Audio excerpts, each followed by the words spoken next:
Je suis maintenant très heureux de donner une fois encore la parole à cet admirable combattant.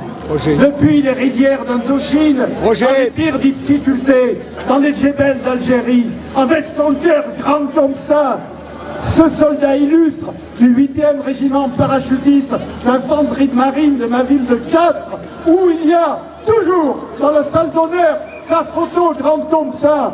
Je donne la parole parce que nous avons ensemble fondé le mémorial de l'honneur français à côté de la griffe, donc Roger Hollande.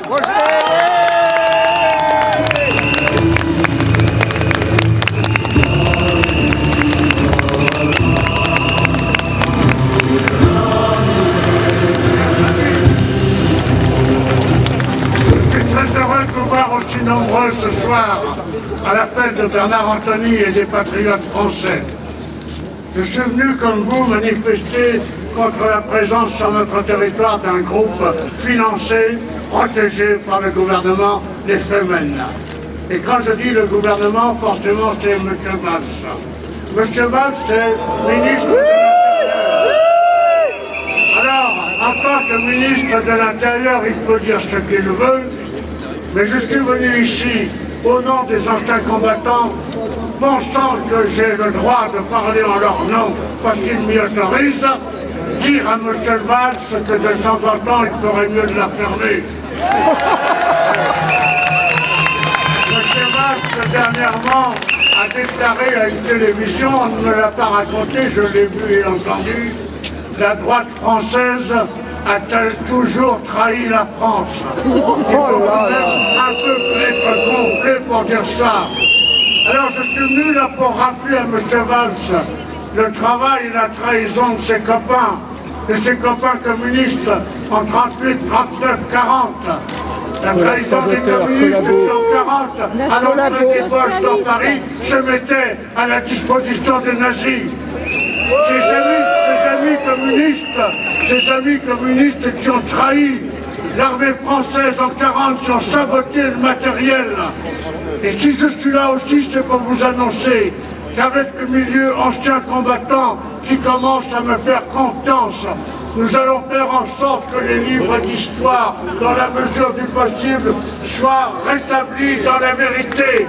Parce que tout ce qui est dit dans le livre d'histoire, sur la guerre de 40, sur la guerre de 45, sur la guerre d'Indochine, sur la libération, sur l'Algérie, tout est faux de A à Z.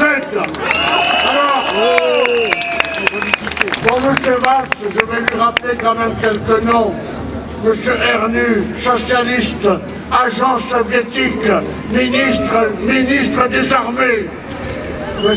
Boudarel, agent de l'international communiste, capot dans les camps communistes vietnamiens. M. Boudarel, qui faisait venir de France, glané par les cellules du Parti communiste dans les quartiers, des renseignements sur les prisonniers français, et c'est ainsi que ceux qui étaient anticommunistes avant de partir en Indochine, grâce aux communistes français par la liaison de M. Boudarel, étaient traités bien pire que les autres, et beaucoup sont morts en Indochine. Je veux rappeler à M. Valls que durant la guerre du Golfe, lorsque la division de Daguet est partie, M. Rocard et M. Jox, ministre de l'Intérieur, et l'autre ministre des Armées, ont cru nécessaire d'aller parler aux officiers de la division Daguet. Et qu'a dit M. Rocard? Au temps de la guerre d'Algérie, pendant mon stage de l'ENA en Algérie, j'ai travaillé au profit du FLN.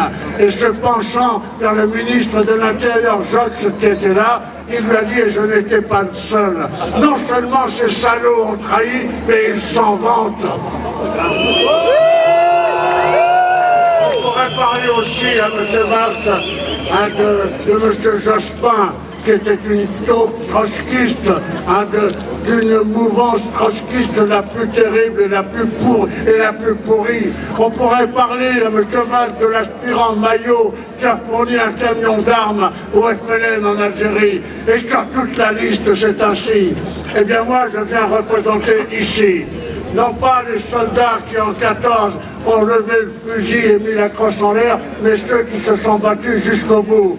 Non pas en Indochine, ceux qui ne voulaient pas y aller, mais ceux qui sont partis volontaires en 100 ans et qui jusqu'au bout, face aux Viet Minh, face aux marées communistes qui montaient clairon en tête avec des officiers politiques derrière, pistolets au poing, ont crié « Vive la France » et y compris Cambodgiens, Laotiens, Vietnamiens, tirailleurs algériens, Marocains, légions étrangères ou parachutistes sont morts pour que la France chrétienne demeure chrétienne et demeure surtout la France. Bravo.